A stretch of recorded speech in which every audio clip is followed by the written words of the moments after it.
All right, so now we're going to figure out how to divide fractions by whole numbers. So let's do an example problem. We'll start with 1/2 divided by 3.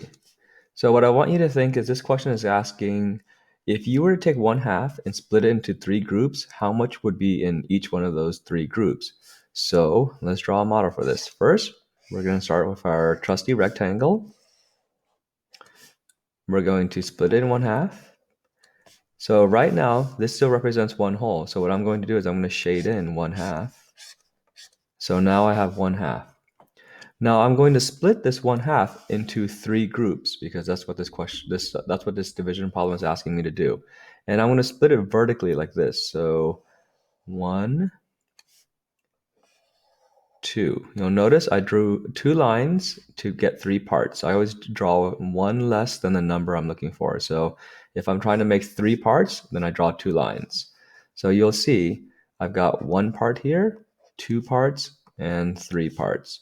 Now our goal is to figure out how much is in one of those 3 parts. So you can circle any one of these 3. You can circle, usually I circle the top one. You can circle the middle one, the bottom one, whichever one you want. And next we count how many is shaded in that one circled part. And I see there's one rectangle shaded right here. So that's going to be my numerator for the quotient. So that's 1 out of, and then how many total there are, which is 6. There are 6 total rectangles. 1, 2, 3, 4, 5, 6.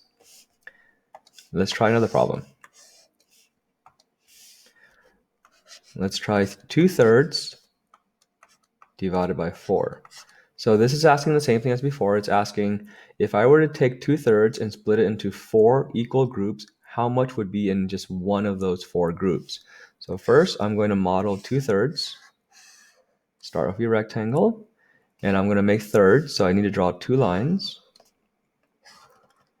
And then I'm going to shade in 2 out of 3 because my numerator is 2. Now, since I'm dividing into 4 groups, I'm going to draw 3 lines to get 4 groups. So 1, 2, and 3. Make sure you have 4 groups. 1, 2, 3, and 4 groups. Next thing you're going to do is you're going to circle any one of those 4 groups you want. Last time I circled the top group, I'll just try the middle group over here. They're all going to be the same. So in this one group right here, you can see I have 2 rectangles shaded. So that's going to be my numerator. That's 2 out of a total of 1, 2, 3, 4, 5, 6, 7, 8, 9, 10, 11, 12. So a total of 2 out of 12. Some of you might see a multiplication strategy instead of counting them individually. Maybe you see the shortcut right there. So 2/12 is a good answer. You'll notice that these are both even numbers, so we can cut them in half. So we get 1, 6, which is a better answer. Let's try something a little bit more complicated. So let's do 4/5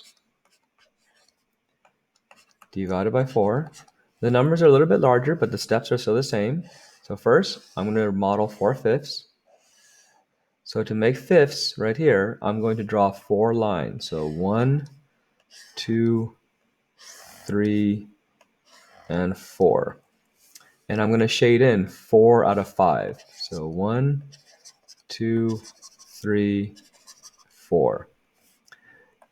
Next thing, I'm going to split it into 4 groups, 3 lines. So 1, 2, and 3. Finally, I'm going to circle any one group I want. I'll go for the bottom one this time. And in this one group, you can see there's 1, 2, 3, 4. So there's 4 shaded in out of a total of 1, 2, 3, 4. So there's 4 going this way. 1, 2, 3, 4, 5. 5 going this way. So I'm going to multiply. 5 times 4 gives me 20. So my quotient is 4 out of 20. These are even numbers. I can slice them in half. These are still even. I can continue slicing them in half.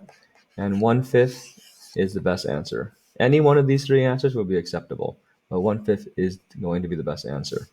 And that's it.